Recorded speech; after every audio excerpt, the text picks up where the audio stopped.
प्रिय विद्यार्थियों, आज हम जयशंकर प्रसाद कृत कामायनी के महाकाव्य का विवेचन करेंगे। यह विषय एमए फाइनल चतुर्थ प्रश्न पत्र आधुनिक काव्य के विद्यार्थियों के लिए अत्यंत उपयोगी है। मैं अंजना शर्मा, सहायक आचार्य हिंदी, एमएसजी कॉलेज भरतपुर। कामायनी का महाकाव्य। कामायनी आधुनिक युग का प्रतिनिधि महाकाव्य है।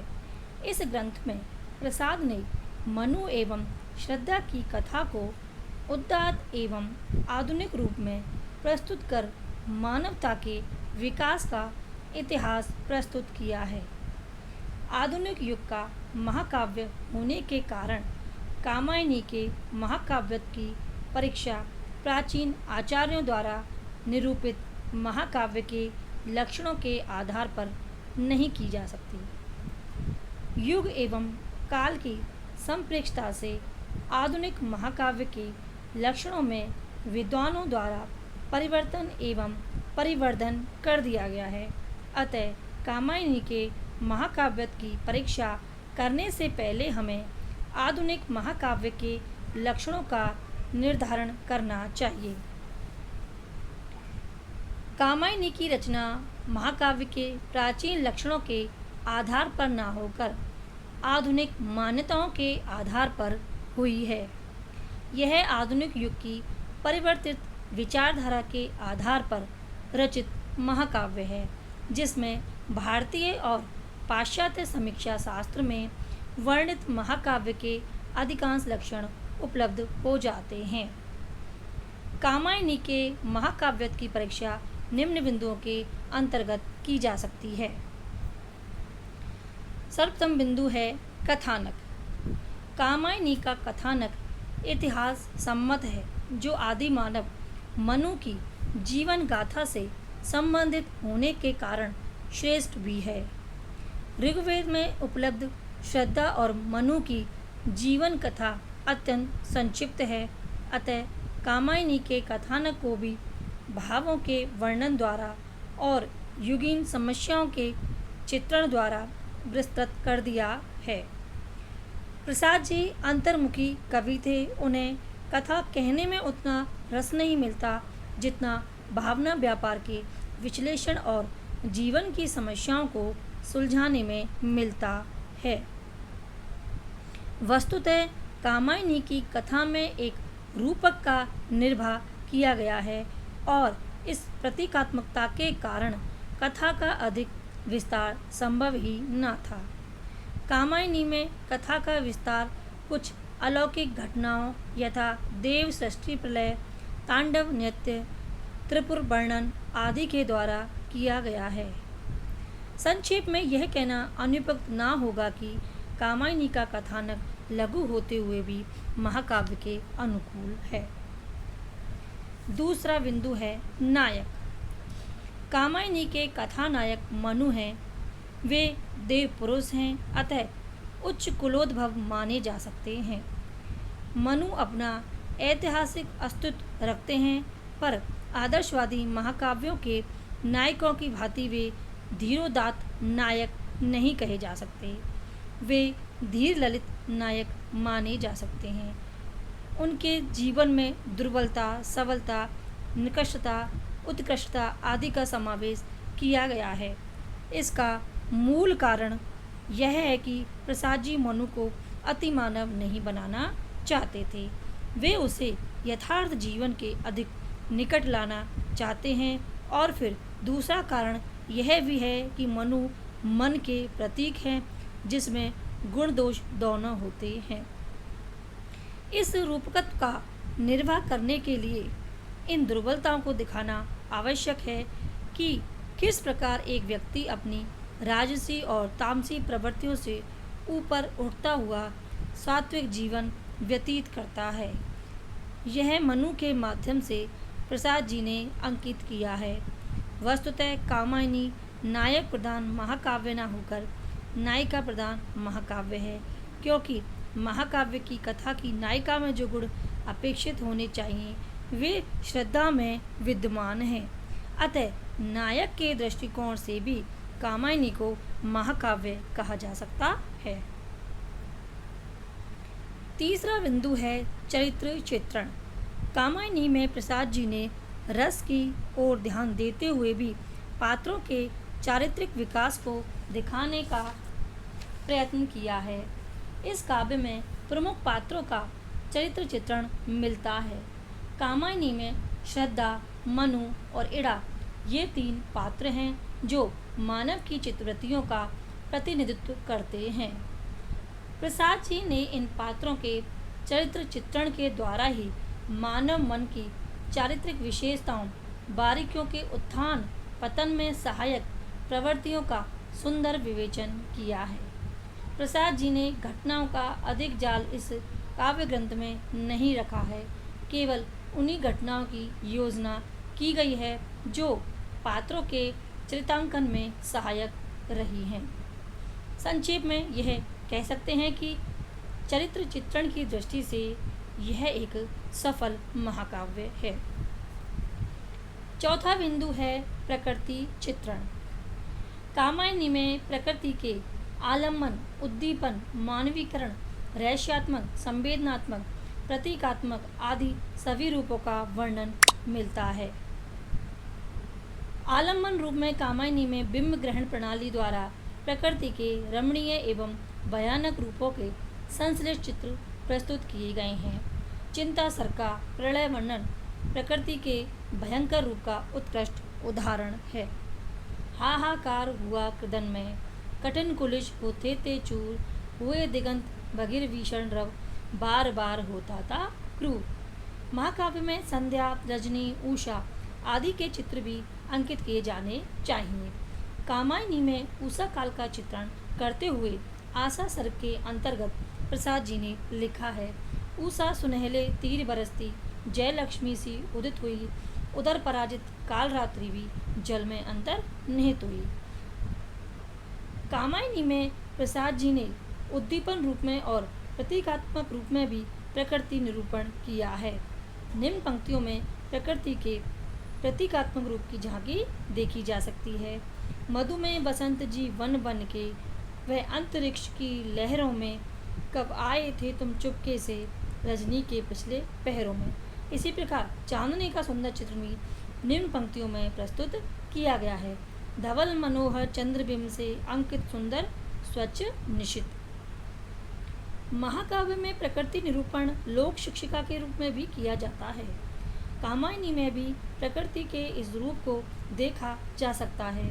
चिंता सर्ग में जीवन की क्षणभंगुरता को चित्रित करने के लिए कवि ने प्रकृति का सहारा लिया है और कहा है, जीवन तेरा क्षुद्र अंश है, व्यक्त नील घनमाला में, सौदामिनी संधि सा सुंदर, क्षणभर रहा उजाला में।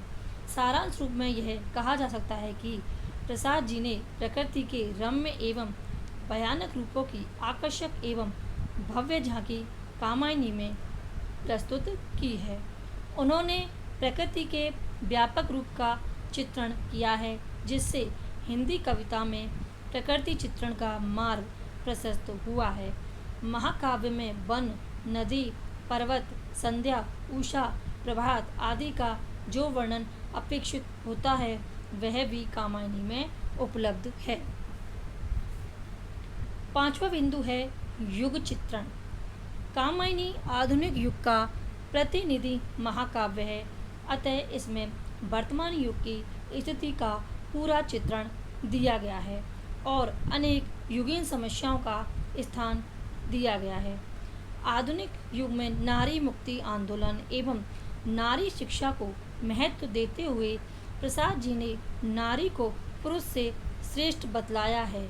नारी का हृदय अनेक सात्विक वृत्तियों से युक्त है और वह पुरुष की प्रेरणा शक्ति है। श्रद्धा के हृदय में जो भाव रूपी रत्न विद्यमान है वे वस्तुतः नारी हृदय की वास्तविकता की झांकी प्रस्तुत करते हैं।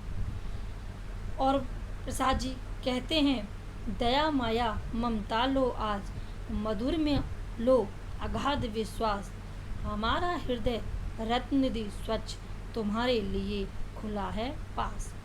प्रसाद जी ने कामायनी में वर्तमान वैज्ञानिक प्रगति को मानव के लिए अहितकर बतलाया है। सारस्वत नगर के उत्कर्ष अपकर्ष द्वारा यह दिखाया गया है कि यांत्रिक सभ्यता श्रेयस्कर नहीं है, इससे प्राकृतिक शक्ति का ह्रास हो रहा है और मानव जीवन में भौतिकता बढ़ती जा रही है तथा आध्यात्मिकता समाप्त होती जा रही है। भौतिकता के निरंतर विकास से व्यक्ति भोग विलास की ओर बढ़ जाता है। इस प्रकार वह अपने विनाश को स्वयं आमंत्रित करता है। विलासरत देवताओं का जल प्रलय से विनाश इस भौतिकता की ही देन है। प्रसाद जी ने तात्कालिक युग में व्याप्त गांधीवाद के सिद्धांतों सत्य, अहिंसा, सेवा, सर्वोदय, ग्राम सुधार आदि का समावेश भी कामायनी में किया है। श्रद्धा पशु यज्ञ का विरोध करती हुई अहिंसा का समर्थन करती है और कहती है, और किसी की फिर बलि होगी किसी देव के नाते, कितना धोखा, उससे तो हम अपना सुख ही पाते। इस विवेचन से स्पष्ट है कि प्रसाद जी ने कामायनी में युग चित्रण को भी पर्याप्त महत्व दिया है। छठा बिंदु है भाव एवं रस। कामायनी में भावों का अत्यंत सजीव वर्णन मिलता है। कहीं कहीं कवि वर्णन में इतना लीन हो गया है कि वह कथा की उपेक्षा कर बैठा है और भाव वर्णन में ही पूरा सर्ग लिख गया है। लज्जा मनोभाव के कारण वृत्तियों में जो संकोच उत्पन्न होता है उसका वर्णन इन पंक्तियों में किया जा सकता है। छूने में हिचक, देखने में पलकें आंखों पर झुकती हैं, कलरव परिहास भरी गूंजे अधरों तक सहसा रुकती हैं। कामायनी में प्रमुख रूप से श्रृंगार और शांत रस की प्रधानता रही है, पर गौण रूप से अन्य रसों की स्थिति भी कामायनी में है। श्रृंगार के दोनों पक्षों संयोग और वियोग का निरूपण कामायनी में किया गया है। मनु और श्रद्धा के प्रथम मिलन पर श्रद्धा के सौंदर्य को देखकर मनु आश्चर्यचकित हो गए। उस सम्मोहक सौंदर्य का सुंदर चित्रण निम्न पंक्तियों में किया गया है। और देखा वह सुंदर दृश्य, नयन का इंद्रजाल अभिराम, कुसुम भैभव में लता समान, चंद्रिका से लिपटा घनश्याम। वियोग श्रृंगार के वर्णन में भी कवि को पूर्ण सफलता प्राप्त हुई है। मनु के चले जाने पर श्रद्धा के वियोग का सुंदर चित्रण कवि ने किया है। श्रद्धा अपने शयन गुहा में दुखी लौट कर आई, एक विरक्त बोझ सी ढोती मन ही मन दिखलाई। शांत रस भी कामायनी का प्रमुख रस है। चिंता, दर्शन, रहस्य और आनंद सर्ग में इस रस का परिपाक वर्णन हुआ है। ज्ञान दूर कुछ क्रिया भिन्न है, इच्छा क्यों पूरी हो मन की, एक दूसरे से ना मिल सके, यह विडंबना है जीवन की। कामायनी में महाकाव्योचित शैली का निर्वाह भी किया गया है। यह एक सर्गबद्ध महाकाव्य है। इसका नामकरण इसकी नायिका श्रद्धा के नाम पर किया गया है।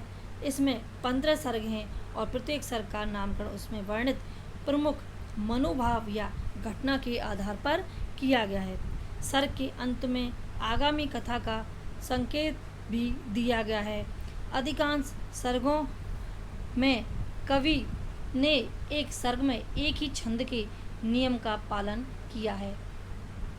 समस्त छंद विधान शास्त्रानुकूल हैं और ये सब कामायनी की कलागत विशेषताओं के अंतर्गत आते हैं। कामायनी की भाषा शुद्ध खड़ी बोली है, जिसका शब्द विधान उच्च कोटि का है। प्राचीन और नवीन अलंकारों का प्रयोग इस काव्य ग्रंथ में किया गया है। इसकी रचना शैली में कलात्मकता की प्रधानता रही है। लाक्षणिकता, उपचार, वक्रता और विशेषण विपर्य के कारण इसमें कहीं कहीं दुर्हुता अवश्य आ गई है, परंतु अपने काव्य सौष्ठव और सरसता के कारण इसकी उत्कृष्टता में कोई बाधा उत्पन्न नहीं हुई है। निष्कर्ष रूप में यह कहा जा सकता है कि कामायनी आधुनिक युग का प्रतिनिधि महाकाव्य है। उसमें रूढ़िवादिता का विरोध है, क्योंकि वे समय के बदलती हुई प्रवृत्तियों के अनुरूप आदर्श लेकर चले हैं। इस महाकाव्य में विस्तार का अभाव होने पर भी मानवता के समग्र रूप का चित्रण उत्कृष्ट भाव शैली में किया गया है। अतः यह कहना समीचीन होगा कि कामायनी में महाकाव्य के सभी गुण विद्वान हैं। धन्यवाद।